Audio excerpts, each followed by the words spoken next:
And welcome to this amazing episode of the Praiseworld Podcast. And we'll be talking about your finances and everything in between. All right, guys, let's welcome on the show Seyi Abiodun. Woo-hoo! Hi, TOLA. How are you? Good afternoon, and thank you for having me on your show. Such a It's a pleasure. privilege. Thanks for hopping in as well. It feels like we have actually been talking for so long. It just feels like.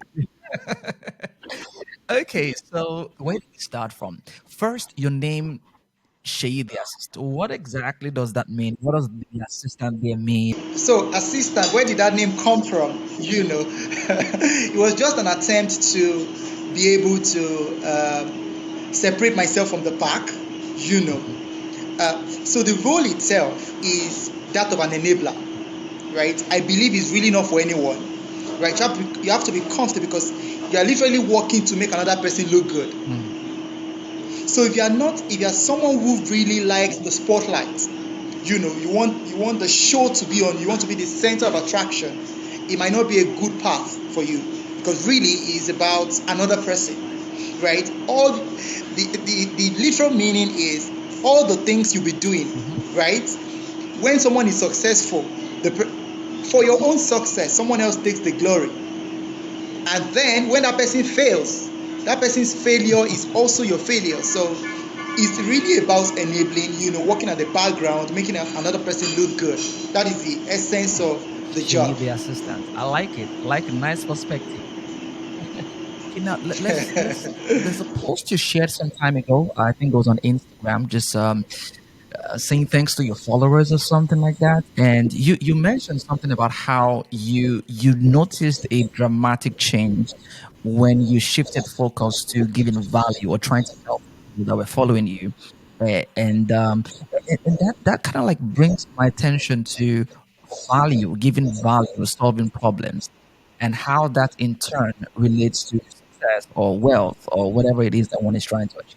Can you explain how this really works? Okay, thank you, Tola. So the reality is money, right? Money comes in the direction of value. So a lot of us, what we do is we do it the other way. You want more money and then you just go all the way for money. No, the way to really attract money is find a problem, as simple as it sounds, right? You need to find a problem and solve it for people. The more you solve it, the more people come after you. So, and the instance I can literally give is I used to be on 1K followers, right? I didn't even think about monetizing social media and all those things. It wasn't even in my purview. But then a friend, it was just in a conversation like this, one friend just told me, Shay, you have excellent content. You can actually do more and then promote it more, get more people to see it. You can increase your followership that way. Right. And I started, if you see me for one post, literally any post you see me make, it is backed by hours of research because I don't want to put anything out that won't make sense. So I'm more like a bridge between the professor in the academia and someone in the business place. So I'm in between. So my content, why it is relatable, is because it involves a lot of someone that is trying to break down a lot of things that were either though theoretical, right? People are used to these things; they only know the theory. For instance, the concept of value. I was on someone's show, and after I explained, they said, "Oh, I never really saw it like that." People just say, "Add value, money will come to you." I don't stop at that. I give people examples of how to add value. For instance, if you are a fashion designer, how can outside just sewing your clothes and just sewing for your customers, what can you do to really add value to the person? What about you go out of your way to advise your client on what to do? What is the aftercare? So this kind of fabric, how can you take care of the fabric so that it can last you longer? I tell you, if you do that, that customer will come back to you. And don't forget, even in the business place, if someone is your customer when that person has come back, a customer is not a customer until that customer has made a repeat purchase and has introduced his or her friend. That's when someone becomes your customer ideally. So these are the things I just teach people, and then as the more I do it, the more I get more people to, I get a lot of questions, and then I mean, so some people would think they don't have value to give.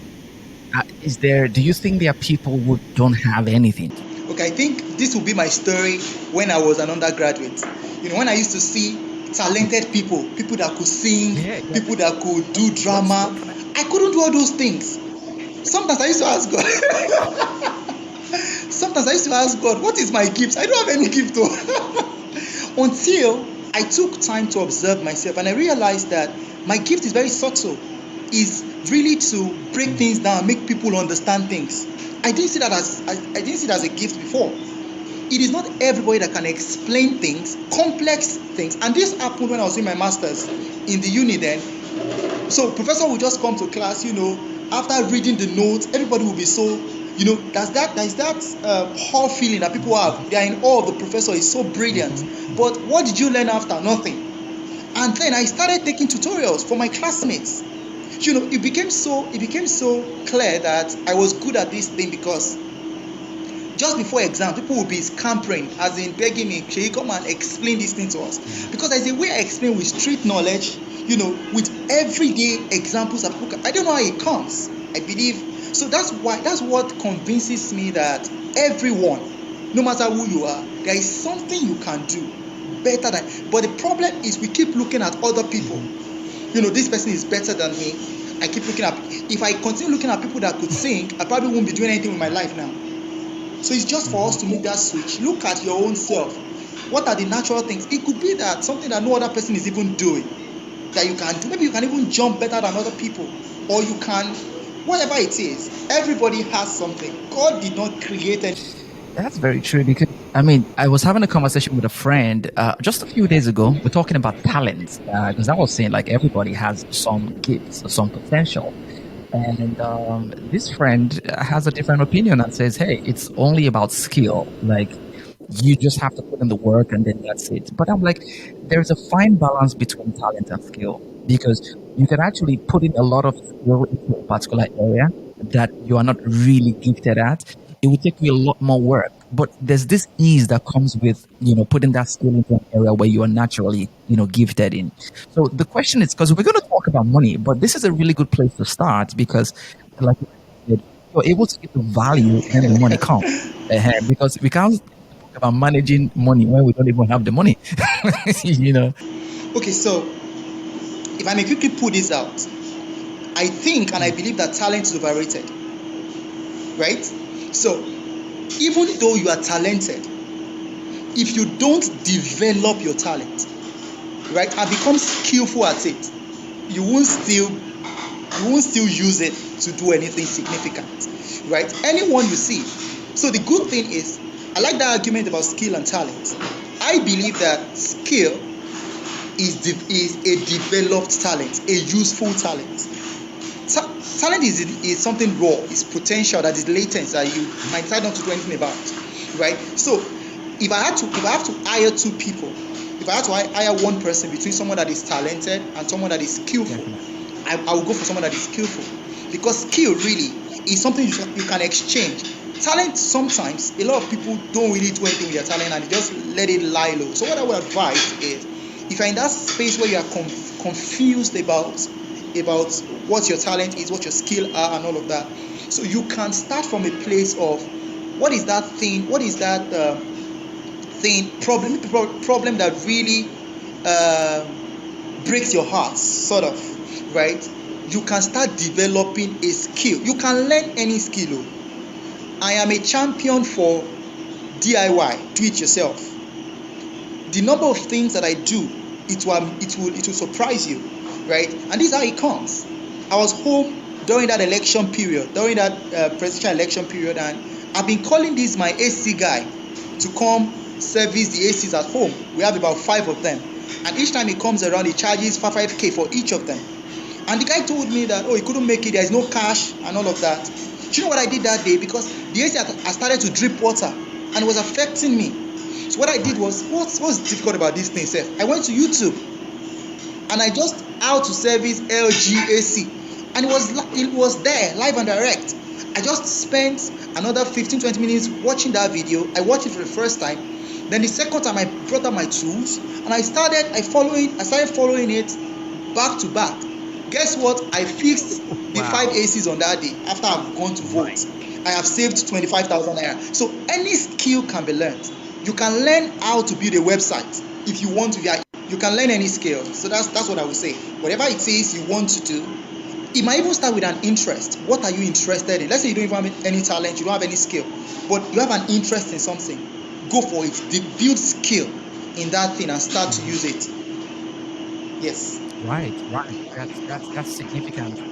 And on YouTube and Google, just Google it, and it will amaze you how many resources are out there that you can actually take advantage of to develop your skill. It got my attention at the point when you started talking a lot and sharing a lot of content around those who were in the shackles of loan sharks.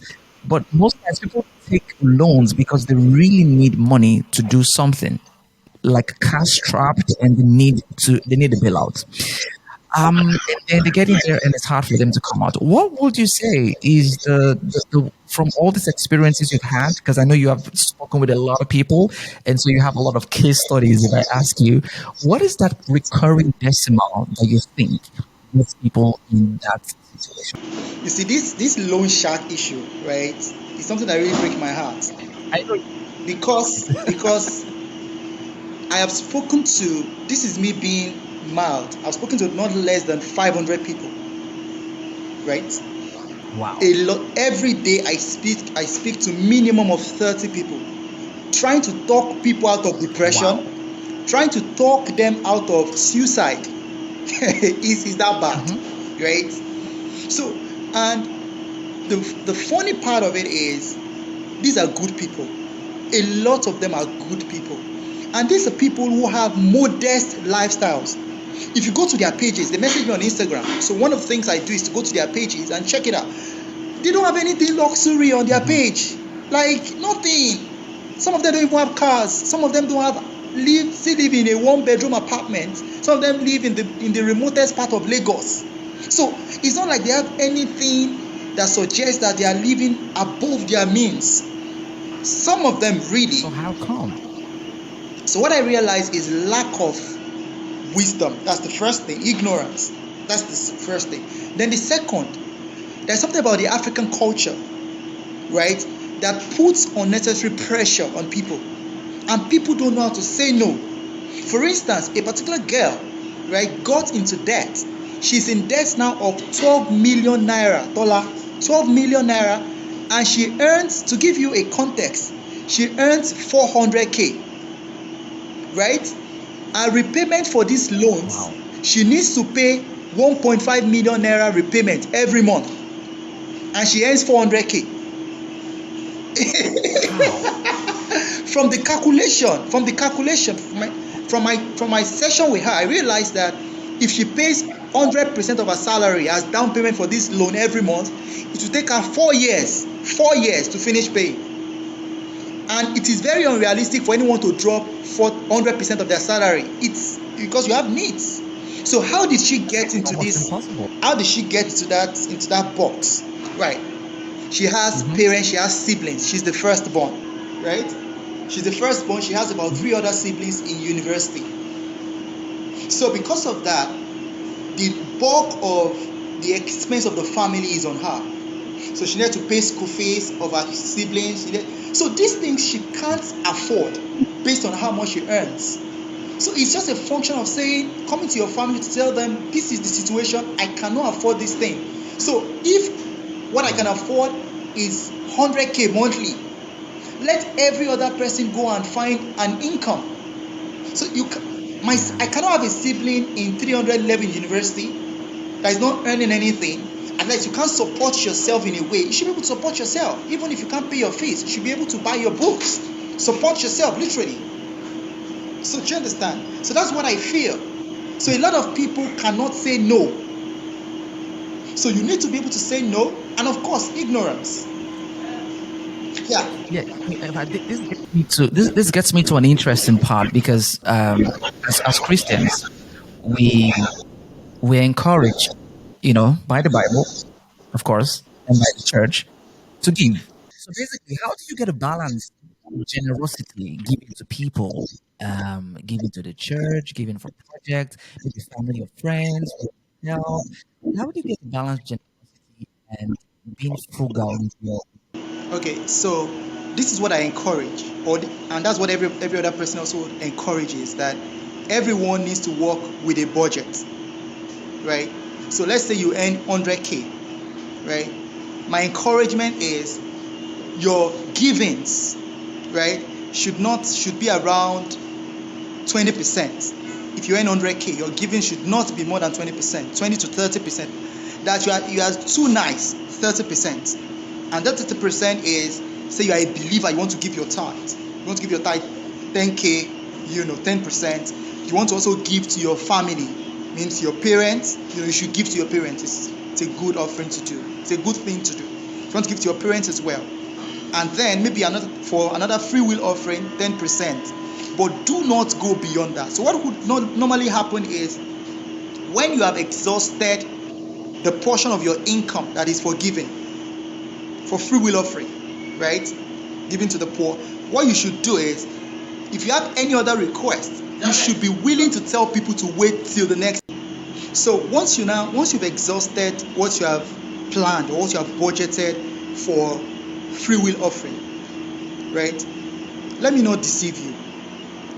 People that are rich, the wealthy, if I can use Yoruba, you must have an element of odaju in your to be financially stable. You must have, like, your no is no. You don't have to be insultive about it. I tell you, I do to my parents as well. To my mom is someone I really love, but once I've exhausted what is for that, she knows. And that's the good thing with having standards. Once you have standards, your closest circle, they will know and they will respect it with time.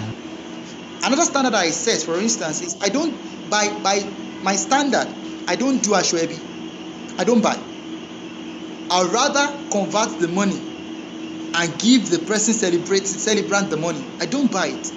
So with time, even my mom, when she buried her father a few weeks ago, she called me and said, "Oh, we have ashwebi, but we know that you won't kuku buy. Will your wife buy?" That was the conversation. They will come to know your standards and they will respect it. So I feel a lot of people don't have standards. A lot of people don't let people. They are not vocal about their standards. So now, for people who have gotten into this point, like those who are watching right now, they're here, they're neck deep into these loans and these debts. What would you advise them to do? How can you overcome or get out of this? For example, the case you gave right now, I don't know how. It's not feasible. Even in 4 years' time, like I said, if she has 100% of the salary, she still would not be able to meet up. So what would you advise people who are in such a predicament? So the first thing is, you need to write out all the debts you have. There's power in writing things down. So list out all the debts that you have, right? Next thing is, you want to look at what do you have in your immediate surrounding that you can leverage. It can be human, it can be materials. I was once in debt as well. What did I do? I had 2 cars. I sold one just to make a down payment. I was once in debt. I had landed properties. I sold them just to be able to cut short the debt. So you need to take stock of what do you have as a person first. The next level is to take stock of your human resources, right? Your friends. How many of your friends? I did this as well. How many of your friends can give you so amount? For instance, what I did then was to identify which of my friends can give me 100K. I made a list of 15 people that I was going to talk to. Don't be surprised, some of the people have problems. You should also make up your mind that if you ask and they say no, you won't hold anything against them. They are not the ones that cause your predicament. It's a very frank conversation. So I was asking, out of the 15 people that I listed out, out of the 15 people, I think only about 3 people gave. So the next thing I did was now to become outspoken about it. Outspoken meaning that the people that I'm owing, my creditors, I started having a conversation with them. I think a lot of us, what happens is we want to save face, like we say in Nigeria. Because we want to save face, they are not forthcoming with truthful information to the people that have given them money. I believe that if I'm owing you 100K and I call, and it's going to be due in a week's time, and I call you today, Tola, the 100K that I borrowed, I know it's going to be due next week. Please, I don't have it. Would you mind giving me additional 1 week, or would you mind I pay you in 2 installments because of so and so reason? For you are going to accept it because what? I'd rather have my money than not have it. So I believe that if you are truthful, the next step is to call your creditors, let them know the situation of things. It's not a time to lie. It's not a time to be covering up anything. Yeah. Make your cards plain before them. Let them see. So that's the next step. The next step is also to now negotiate. I did that as well. I was at a job, and then I think my repayment then was 150K. I was paying this microfinance bank, and then I lost my job. There was no way I could make that repayment again because I didn't have a regular salary anymore. Rather than keep quiet, I wrote to them, this is the situation. This is the letter that shows that I don't have a job anymore. But I know you are a bank, you want your money. You are not a charity organization. This is my proposal. My proposal is I have a side business, but my side business is still in its infancy. It can only afford 50K monthly. Would you rather I pay the 50K monthly from that until I get a job? And this is what I'm doing. I'm doing so to ensure I get another job. Do you know what? They wrote to me and said, we have never seen, you hardly see people that are truthful like this. We understand your predicament. We accept it. And that was how I managed our relationship. I paid off. I eventually got another job, paid it off, and they offered to give me another money again. And I said, please, I don't want your money again. I don't want that. But that's the way it is. Right. That's very helpful, because you're right. A lot of people, when they get into that situation, they just try to run. They probably don't pick up calls. They don't respond to emails. They just try to stay away, and it just makes the matter even worse. Before we get away from this debt issue, because I remember hosting someone on the show, I think a couple of years ago, and he got into the situation by betting. And there are lots of betting platforms right now all over the place, promising you that they are very low risks, and then you can put in money, and people are literally putting a lot of money in. And he used to borrow money to bet, and then he would then collect from Peter to pay Paul, and the cycle was very young guy, and he was running into millions of debt as a very young guy. I want to feel your pulse a little bit about betting and maybe some other forms of gambling where people are the intention is to make money. The intention is to make money, but it's a gamble, And there's so many other areas apart from the normal betting, maybe sports betting, but there also be maybe in the guise or the name of maybe forex or maybe this or maybe that. But that this is a gamble. What do you have to say about this? Okay, so as a rule of thumb, don't forget everything that regulates my life as an individual are standards. I have standard for things. Some people, I might come across to some people like right? And that's what used to happen a lot of times. As a standing rule, I don't put my money in what I don't understand. It's not just betting or forex or crypto and all of that. As far as you can't explain it to me as ABC, I don't put my money. That's the first thing, right? So because that is my principle, there are some investments I don't do crypto. Crypto is fantastic. Till now, I have not learned it, and I don't do it. I don't do forex, no matter how compelling. I have a guy. One of the guys I'm also helping right now is a 23-year-old guy, 23-year-old TOLA. This guy is in 200 million naira debt. 200 million naira, 23-year-old. When he called me, he said he doesn't even know where to start from. That the only thing on his mind is just to go and kill himself. I just kept giving him hope. You are still very young. You can't conclude that you have failed at 23 now. At 23, you have to fail and fail and fail. If you are like 80 now, you have failed, and you can say it has ended. 23, you are just starting your life. So I just started encouraging him in that light, and then before he became strong, and then had the courage to face life. So what I would say is, anything people don't understand, don't put your money in it. That's it. I have stories and stories of people that have got their fingers burnt the people that become wealthy from gambling and all those things are really the owners of the platforms. Those are the people that become wealthy, the people that are actually cashing out. No, but these are capitalist people.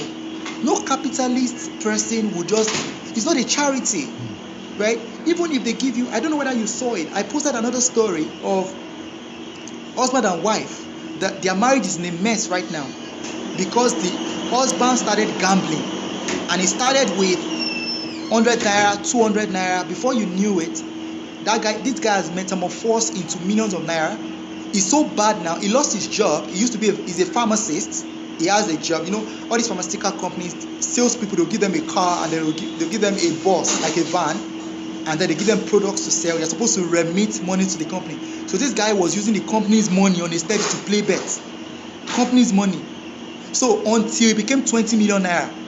Wow. The company sacked him, put him in jail. After a while, they released him because nobody could. So he got another job. Right?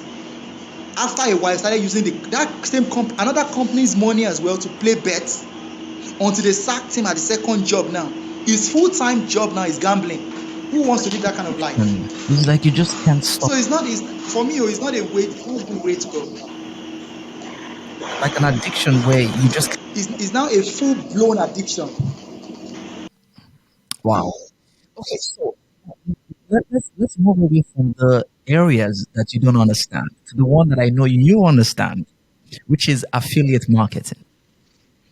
Now, affiliate marketing, for some of the people as well, too, they don't understand it. And so they would not even want to buy the idea to go into it. But you do know a thing or two, or maybe a lot of things about it. So tell us about affiliate marketing and how realistic is it in helping people make money? So I see a lot of videos on TikTok where it's like the trending thing. They just say, "Oh, easy way to make money," is a lie. Affiliate marketing is not an easy way to make money. It is for those that are ready to do the work, and it's very simple. So now I personally think I've identified over 25 companies in Nigeria that give people that affiliate opportunities, right? For instance, Coronation Insurance, and I'm signed up under them as well. So what you just do is they pay you commission to tell people at your leisure about their products. So when you tell people their product and they subscribe, for instance, now you're my friend, you want to do your motor insurance, right? Which is 15K for third party. It's very simple. That insurance is even very important because if you don't have it in Nigeria and you drive, road safety will catch you, or LASMA, or police. So it's very important. My duty as an affiliate is to get people that want to renew their insurance.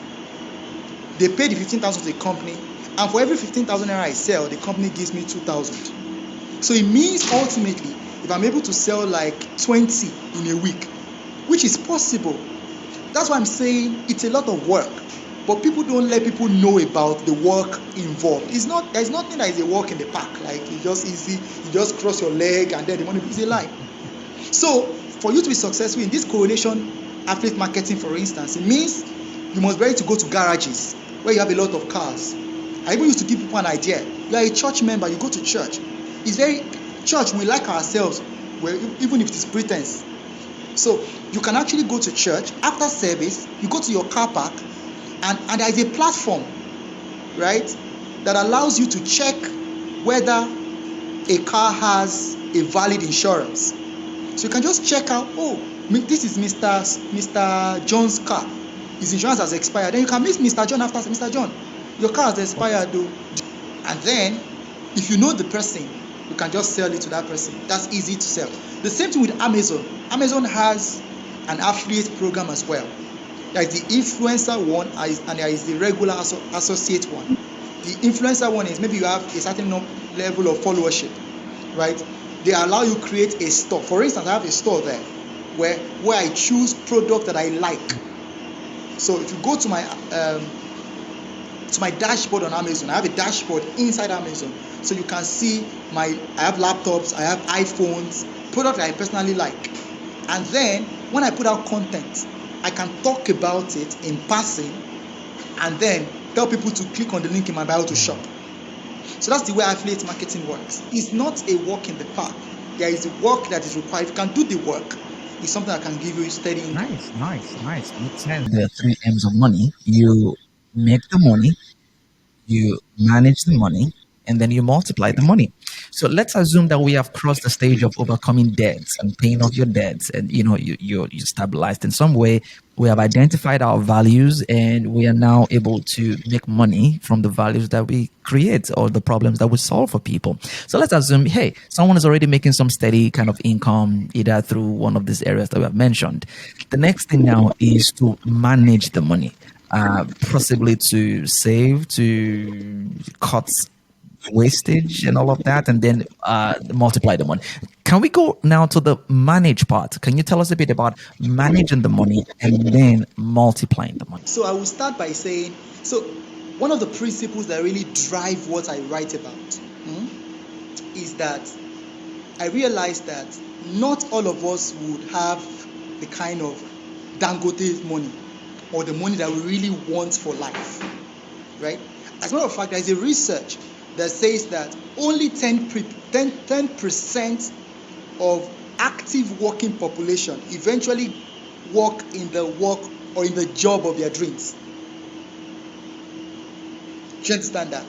That is, in the whole of humanity, at the end of the day, only 10% of the people would work in the job of their dream. This is the job of my dream, and then they will get it. Only 10% of the people. The implication is that, my interpretation of that is that only 10% of people would earn enough money to really cover all their wants and needs. It now means that the remaining 90% of us must find a way to plan our lives within the income that we have. So that is why I'm a stickler, or I'm an ambassador. I champion managing your resources. Forget about someone that is earning more than you. Starters. There are people that will always earn more than you. You can't. So, but what you earn, it breaks my heart when I see, and I've seen it in the workplace that I've worked, in the place that I've worked before.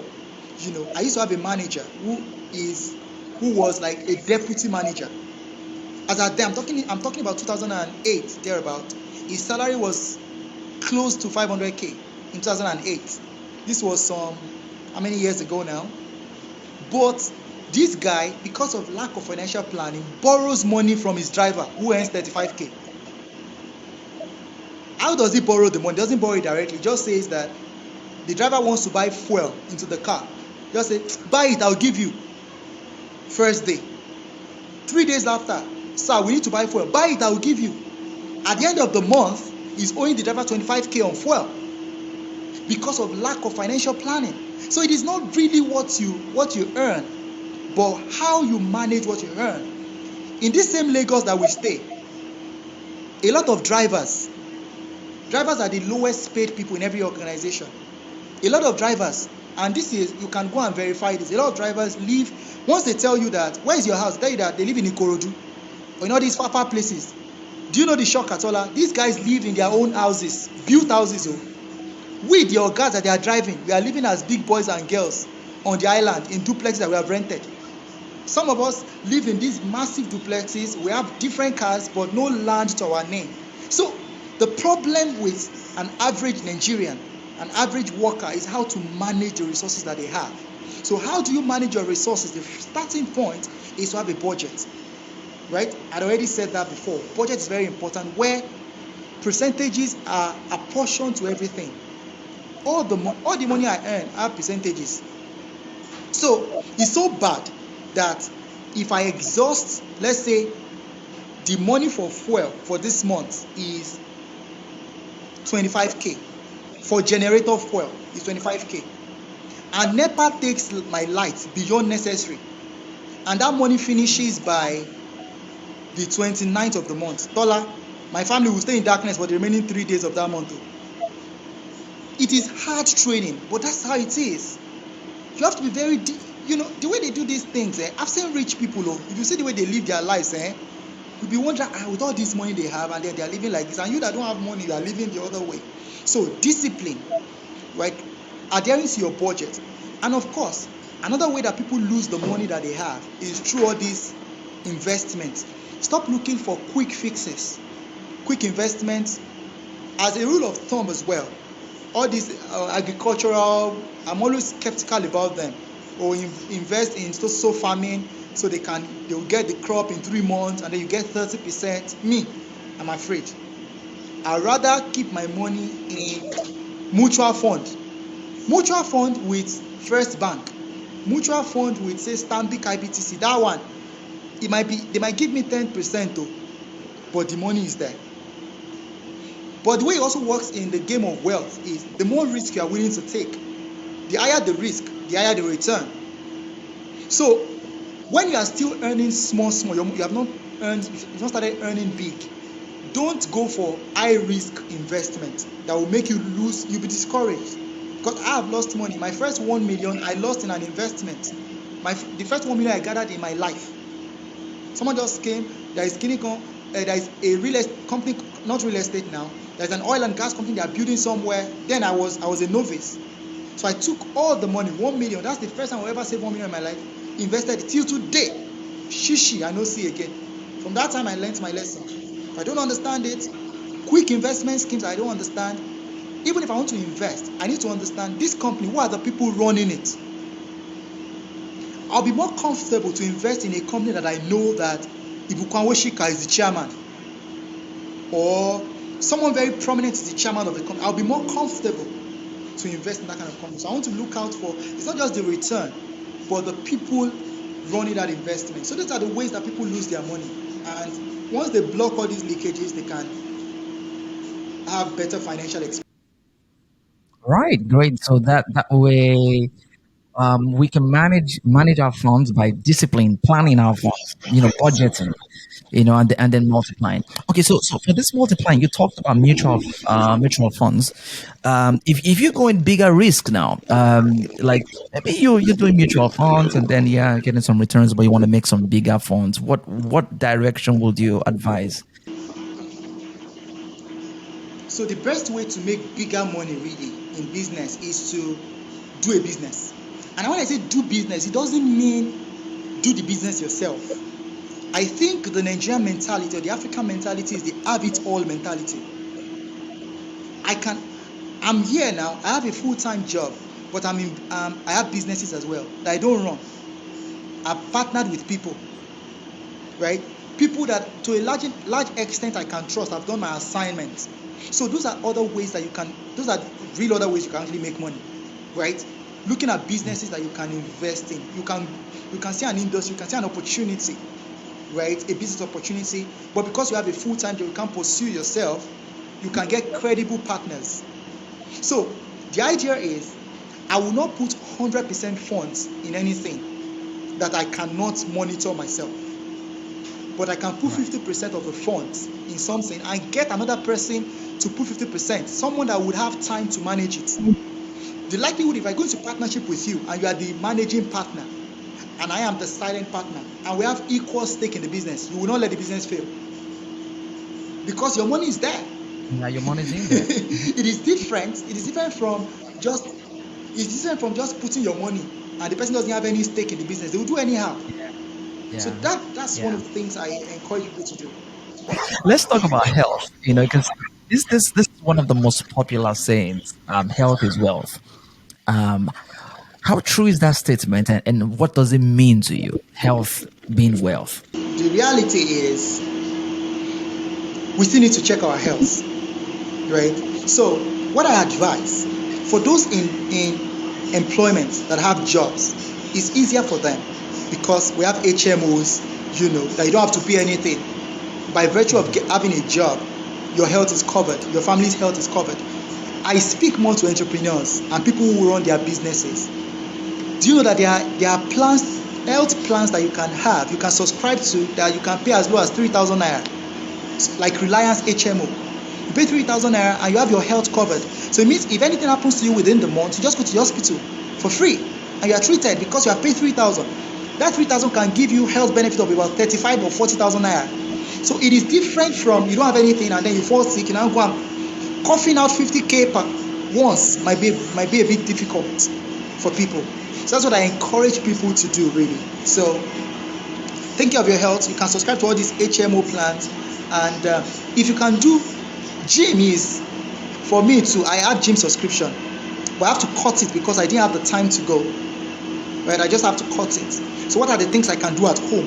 So in my house now, when I wake up in the morning, I do push-ups. So just identify these small things that you can do to, stay healthy and all. I have all these small things at home that I use for weightlifting and all of that. And when I get back home at night, everything revolves around discipline, setting a routine. I realize that rich people are excessively routine. I don't know if there's an English like that. They are excessive on routine. In 13 years, I've worked with some of the richest people in Nigeria, and I know what I'm talking about. So if you see their routine from when they wake up to when they sleep, everything is planned out. Not just planned in the head, written down plans, written down on a book, what they do daily. And there's someone that money. So that's where an EA comes in, or a chief of staff. That's the job, to ensure that the executive is on his or her toes per time, does everything that is meant to do. So I think routine will help people. There is power in routine, having a daily routine and sticking with it. If you can't do it yourself, maybe you can't afford to get someone to do it for you, you can use apps. An app like Calendly helps you. You can even Alexa or Siri can set up calendars and remind you. But the discipline to get it done still lies on you. But I also say the caveat here is I also don't encourage excessive consciousness about health. I want to, because in the vice to relax a little, have fun, people now begin to do against or do over and above what they are meant to do. Do you understand? So I'm just saying everything should also be in moderation. Ooh, thank you so much for that. Now, before I let you go, you create amazing content. You write so well, and you share, you plan your content in a really nice way. By the way, guys, you can check him out on Instagram at Seyi the Assistant. The D is DE. All right, so Seyi DE Assistant. Let's go away from this to just a little advice, maybe like a tip for aspiring content creators out there, or maybe budding content creators out there. Based on your experience and the success that you have been able to attain in that space in the past, in the recent past, what tip or what advice would you give? All right. So for content creators, so the first advice is consistency. Right, find a niche, of course, find a niche. So once you found a place where you feel that you have strength, be consistent. It takes time, right? And a lot of times, also take your eyes off vanity metrics. So in social media, that what we call vanity metrics are the likes, the follows, and all those things. They are vanity metrics, right? They really don't say anything. Some people actually watch your content. If you check your analytics, you see some people actually watch, but they don't like. They're so stingy with the likes and with the follow and all those things, right? But you see on your analytics. So be consistent, give great content, spend time on your content, right? Give value. So this is the way I see it.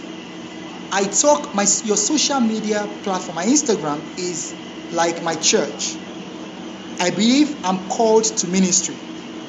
Ministry, not a pastoral ministry. I'm called to the marketplace to help people use godly principles in their finances and career. So that's why a lot of times I share scriptures in a way that might not even look like scripture, but people that really understand scripture know this is scripture. So I see it as I'm talking to a large crowd of people. God has given me the opportunity to address 10,000 people, for instance. If you have to talk to 10,000 people, how would you prepare? So that's what's on my mind. I'm making a presentation to 10,000 people. Every content is an opportunity to make a presentation, right? I have a tone, I have a message, and your Instagram or your social media is your platform. So sometimes you have to take your eyes off the vanity metrics, because that's what discourages people, that my followership is not growing. Leave that for once. Concentrate on churning out value. If you do that over time, A lot of people message me and say, "Oh, I follow you because of the consistency. I like your consistency." That I come to Instagram.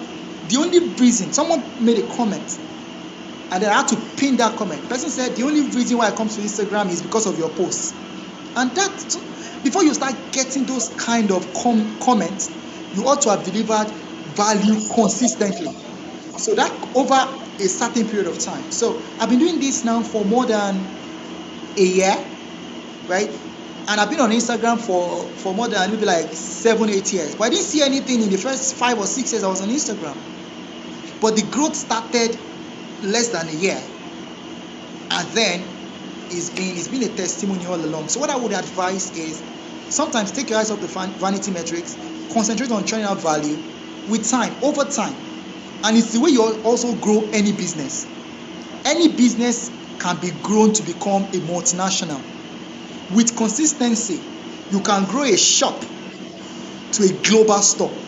If you are consistent, you just do the right thing, you are consistent over time, right? You build capacity over time. So good, guys. Like I mentioned during the interview, Seyi Abiodun has a few books. Yeah, that even talk a lot more. And you can tell by the virtue of what he has shared today that the books will be worth very valuable to check out. So you can hit the link on his bio on Instagram, like I said before, at Seyi DE Assistant. There's the book on Level Up Your Money. Did I get that correctly? Yeah, Got Level it. Up Your Money. Perfect. There's the how to deal with the debt sharks and a number of stuff and other links that you'll find there that I hope you will find very helpful. Once again, thank you so much for coming through and for sharing all this really valuable stuff with us today. God bless you, real good, real good, and I hope we get to do this again. TOLA, very soon. Don't worry. Anytime you can just allow out your boy. I'm here for you. Thank you so much. Enjoy the rest of your weekend. Yes. God bless you. Thank you, TOLA. Yeah, bye.